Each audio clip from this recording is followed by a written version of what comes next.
Jacques Perretto et Bernard Wardès, comment cela vous est venu d'écrire un livre sur les Sœurs de la Compassion et plus particulièrement des activités qu'elles ont eues ici à Castelsarrasin?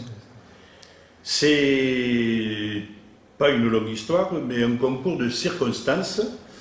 Notre association, l'association de sauvegarde du patrimoine castelsarrasinois, lors des journées, ce qu'on appelle la semaine bleue, nous avons au niveau de la mairie, le CCAS, qui nous demande d'organiser une visite sur un thème quelconque, mais concernant le patrimoine. Et alors il se trouve que lorsque les sœurs, en 2006, ont quitté définitivement Castelsarrasin, j'avais été invité à leur départ. Et j'avais vu pour la première fois la chapelle, qu'on ne connaissait pas et que personne ne connaît à Castelsarrasin, sauf les gens dans la rue, car de temps en temps on confie les clés. Donc voilà comment moi j'ai pu connaître cette chapelle et ce fameux couvent. Et j'en étais resté là, et puis il se trouve que, donc on est en 2017, 2016, 2015, en 2015, il faut organiser la semaine bleue. Alors on a fait une réunion du bureau ici, et je dis tiens, il y a une chapelle qu'on voit peu et qu'on ne voit pas, ça serait intéressant d'amener le public à visiter cette chapelle. Le bureau étant d'accord, je me suis tourné donc vers Jeanne d'Arc, monsieur Ternicien, puisque désormais c'est Moissac qui gère l'école Notre-Dame et la chapelle. Et donc, il m'a donné l'autorisation pour la semaine bleue de pouvoir visiter. Et il se trouve que, je vais lui passer la parole, Jacques Perretto, qui habitait le fameux quartier Saint-Jean, dont dépend, bien entendu, dont dépendait le couvent. Et il faisait des recherches à la fois pour sa famille, il avait fait des recherches sur l'église de Saint-Jean. Moi, j'avais un ouvrage à terminer, et je lui ai dit, tu commences à travailler, et de toute façon, c'est toi qui présenteras la chapelle. Donc on était parti simplement sur une présentation de la chapelle que personne n'avait.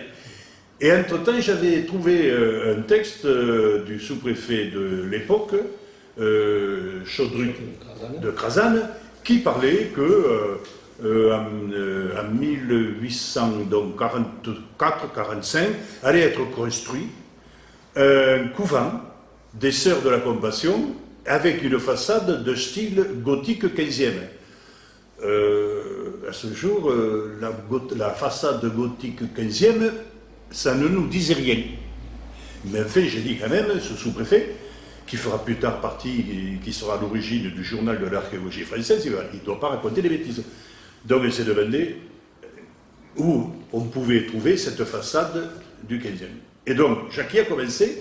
Perretto a commencé à faire les recherches pour simplement faire un petit texte et une petite conférence à l'intérieur de la chapelle pour leur dire, voilà, vous avez une chapelle privée. Je te passe le relais. Oui, bon, en effet, je suis du quartier de Saint-Jean et dans ma petite enfance, j'ai passé une partie au patronage de l'époque, qu'on appelait ça le patronage, et ce quartier m'a toujours intéressé. Alors quand Bernard m'a demandé si je pouvais faire des recherches sur ce couvent qui a toujours été, enfin, qui était en activité, que beaucoup de gens ont connu en activité, ça m'a beaucoup intéressé. Et au départ, il n'était pas prévu de faire un livre, parce que bon.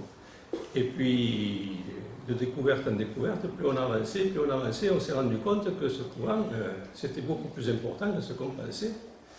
Et à partir de là, on s'est dit, il faudrait peut-être prendre contact avec la maison mère de Toulouse. Et c'est ainsi qu'on a fait encore d'autres découvertes, et tout, que là, on s'est dit, quand même, là, on ne peut pas laisser passer ça à côté, il faut faire quelque chose qui reste. D'où la décision d'écrire un livre.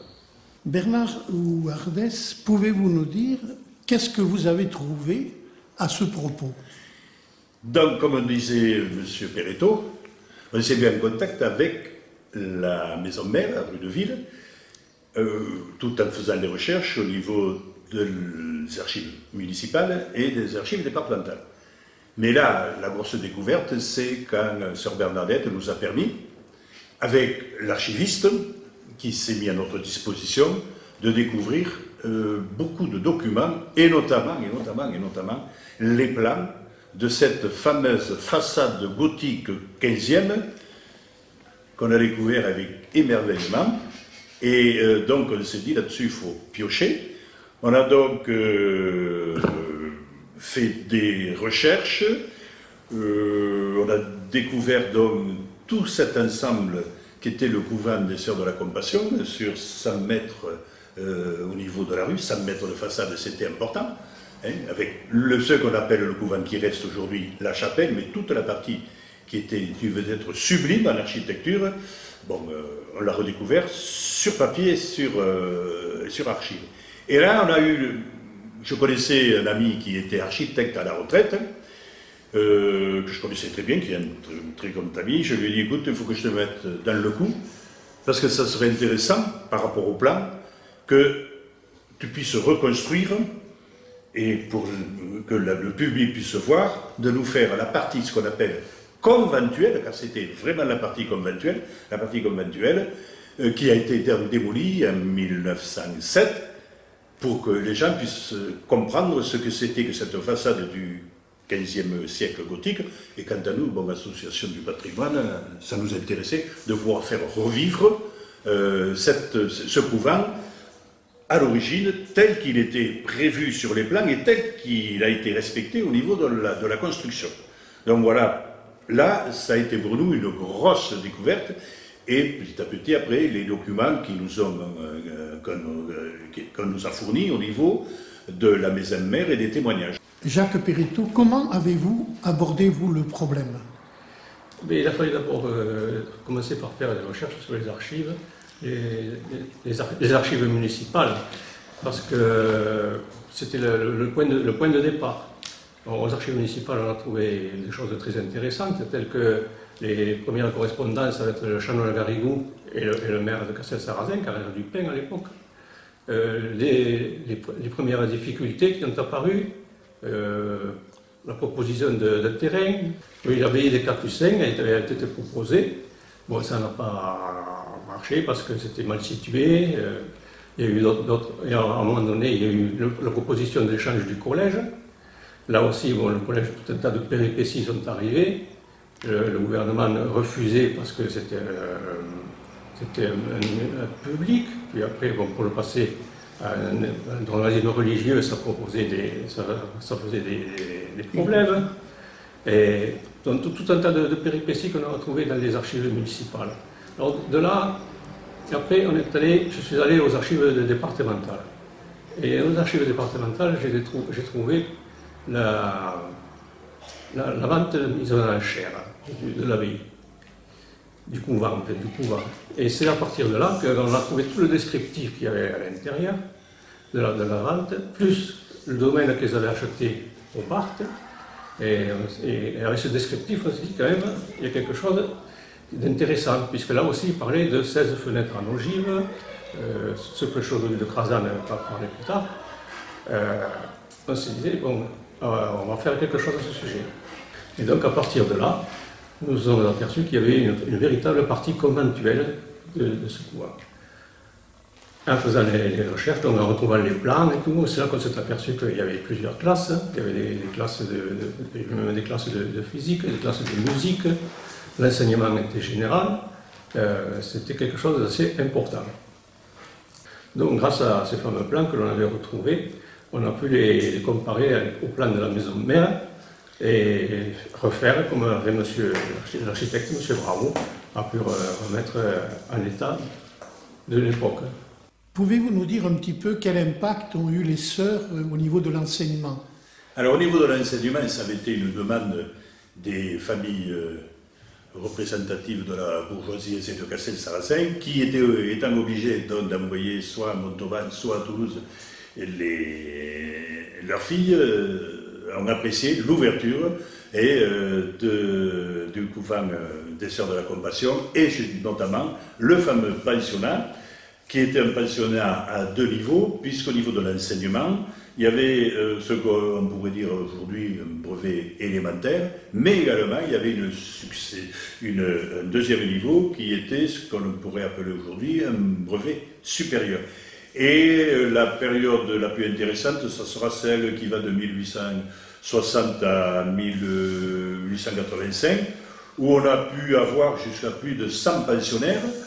Et au niveau de l'enseignement, ce qui nous a surpris, c'est qu'au niveau des plans, il y a 4 salles de musique, donc on peut supposer qu'il y ait eu 1 ou 2 religieuses qui y abrient de façon assez poussée la musique, qui sera c'est d'ailleurs cette musique et cette école de musique va perdurer, puisqu'on retrouve dans les années 1965-1970, on a un témoignage, alors qu'il n'y a plus la partie conventuelle, mais qu'il y a un enseignement ménagé dans l'ancienne partie qui était Louvroir et l'école Saint-Joseph.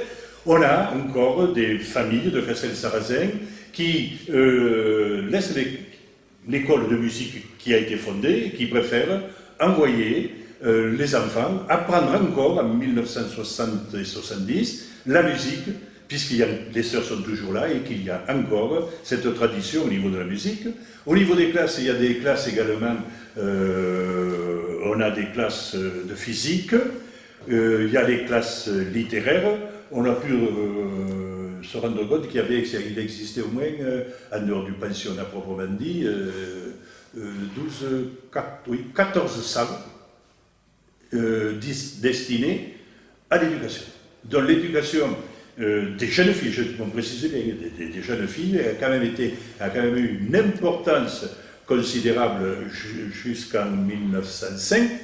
Et qui, donc, après 1905, lorsqu'on leur interdit cet enseignement, hélas, automatiquement, comme il y a eu un établissement, une PS, une école primaire supérieure de jeunes filles, bon, c'est là où, petit à petit, les gens vont les mettre à cette EPS, mais une partie de la bourgeoisie et conservatrice enverra les filles à Montauban, à l'école religieuse.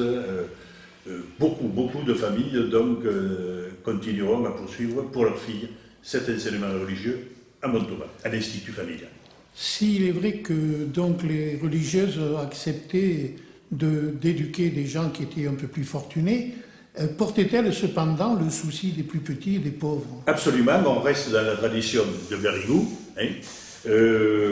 donné certes grâce à cet enseignement supérieur fourni aux familles bourgeoises et donc aisées.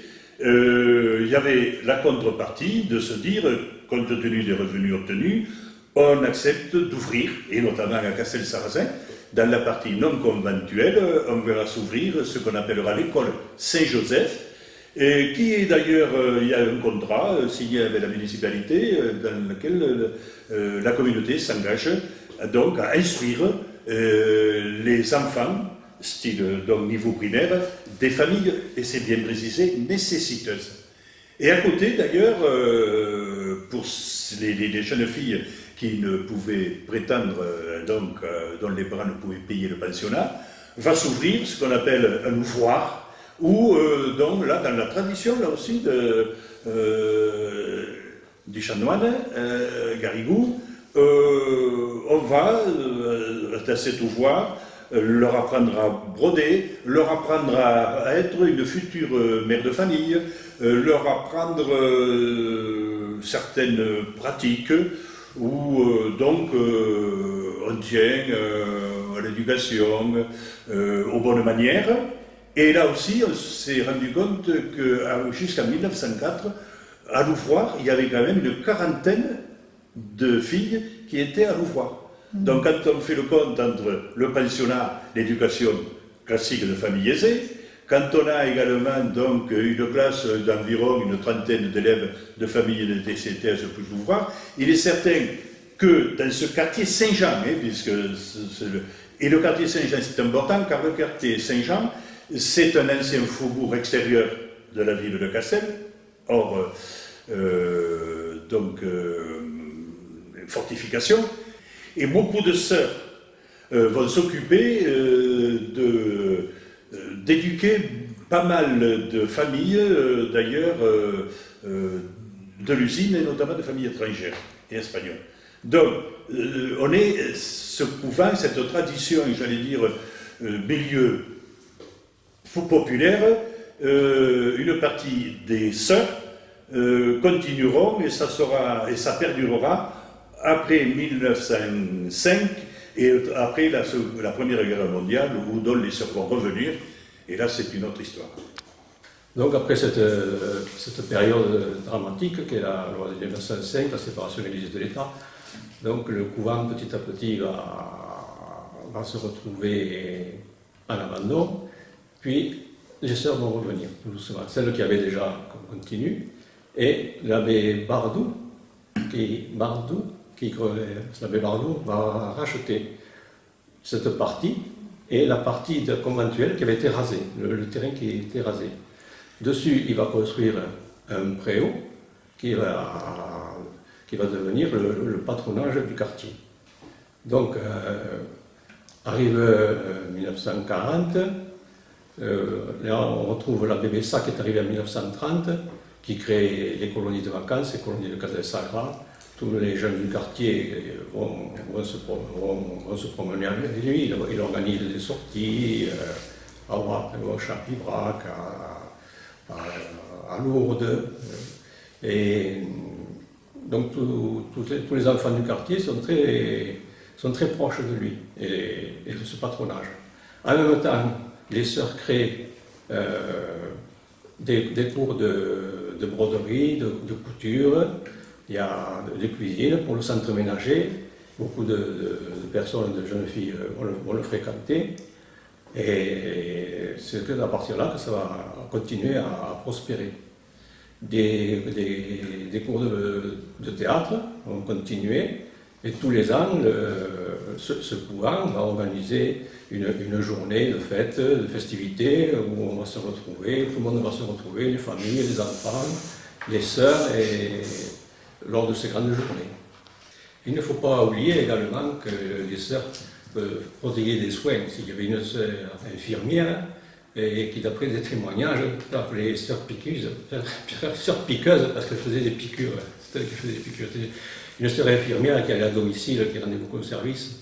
Il y avait aussi sœur de la Riola, qui allait dans les familles, les familles qui, socialement qui étaient en difficulté. Il y avait sœur Francine aussi. Et tous ces personnages-là ont contribué à une large part du couvent. Le Castel Sarrazinois, et surtout le quartier Saint-Jean, était très attaché à ce couvent et aux sœurs. Alors, à côté de cette activité rayonnante au niveau du social des sœurs, on va terminer avec donc, la reconstruction sur l'ancienne partie conventuelle d'une école privée. Dans les années 1950, il y a une école privée rue de la Paix à Castel-Sarrazin, et la dernière directrice décide de prendre sa retraite, et la nouvelle directrice qui va apparaître est tout simplement une sœur de la communauté des Sœurs de la Compassion qui va en prendre la direction. Et pendant 20 ans, donc, elle en aura la direction, mais elle n'enseignera pas. Elle sera directrice, mais non enseignante, puisque les enseignants, il faut qu'elles soient reconnues dans l'État. Et il se trouve que dans les années 1970, l'évêché de Montauban, après transaction et discussion avec le Conseil général, autorise donc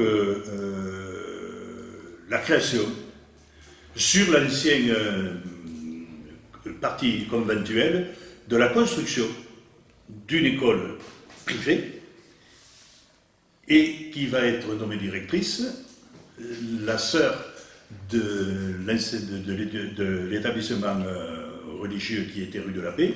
Donc 1971, on revient aux sources sur l'ancien parti du conventuel, cloître et pensionnat. Les Sœurs de la Compassion, c'est-à-dire le rue de Ville, qui vont financer la construction d'un établissement scolaire privé.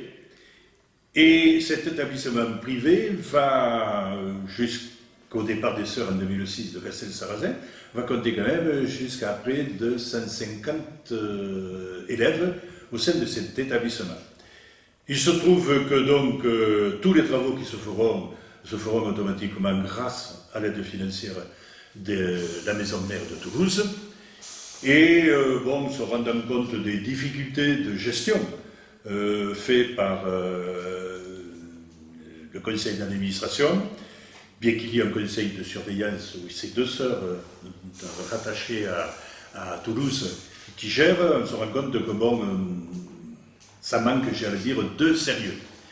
Et donc elle se décide de se rapprocher de la Sainte Famille à Moissac, qui est un établissement religieux, qui s'appelle Jeanne d'Arc, et donc va léguer, pour le franc symbolique, si j'ose dire, la chapelle, qui est intégrée à l'école qui s'appelle Notre-Dame, et on remercie l'annisseur de la convent Notre-Dame, et va léguer donc à la Sainte Famille de Moissac cet établissement privé, à deux conditions. Et la première condition, c'est que ne soit jamais enlevé le nom d'école Notre-Dame à cet établissement religieux, sinon ce serait à la fondation à Villefranche-de-Vouvray que partirait terrain et école.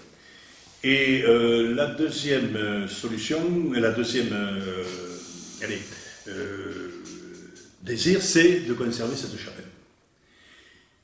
Voilà pourquoi aujourd'hui, à Castel-Sarrazin, on a bien l'école Notre-Dame, qui, pour nous qui avons étudié l'histoire du couvent des Sœurs de la Compassion, on se dit on revient aux sources, mais également pour nous, Association du patrimoine et architectural, on a encore cette chapelle avec son portail gothique du XIVe et qu'autorise maintenant les directeurs de la Sainte Famille de Moissac à être visités. Et aux dernières nouvelles, le directeur de l'école Notre-Dame pense d'ailleurs l'ouvrir à nouveau au public, ce qui pour nous est remarquable, car tous les travaux de réfection qui avaient été faits ont donné une certaine classe à cette chapelle.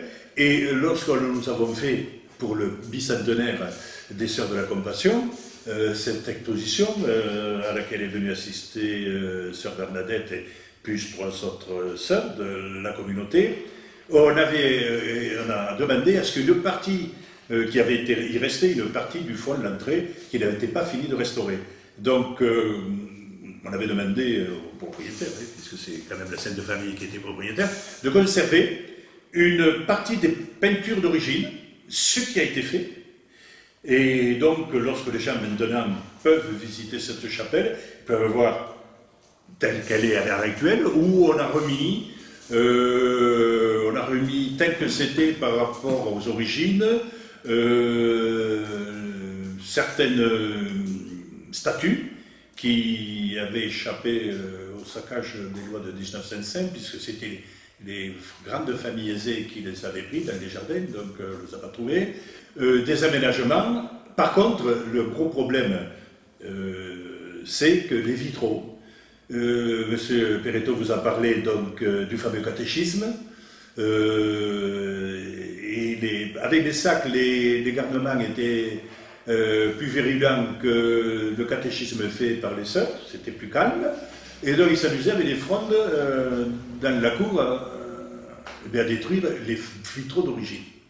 Donc aujourd'hui, hélas, on a des vitraux modernes mais qui ne veulent rien dire, sauf peut-être un vitrail qui pourrait être éclairé, car lorsque le couvent a repris, lorsque donc on a reconstruit une partie du mur extérieur de la chapelle qui coïncidait avec le dortoir, on a fait un mur en briques qui cache ce vitrail qui n'est pas éclairé. Donc à l'heure actuelle, nous battons, nous, Association pour la sauvegarde du patrimoine, pour qu'ils puissent mettre l'électricité pour qu'on puisse voir éclairer ce vitrail qui est à l'origine, qui date de 1847. C'est également notre tâche. Certes, c'est avec plaisir, et je vais conclure, on va conclure qu'on a connu la maison mère, où on a apprécié beaucoup cette envie aussi de ces sœurs de connaître cette histoire dans les détails qui nous ont beaucoup aidés et on le dit, c'est avec plaisir qu'on a pu pendant un an et demi, communiquer, se voir et j'espère se revoir plus tard car c'est avec des gens d'intelligence et de savoir-vivre où on a lié une certaine amitié.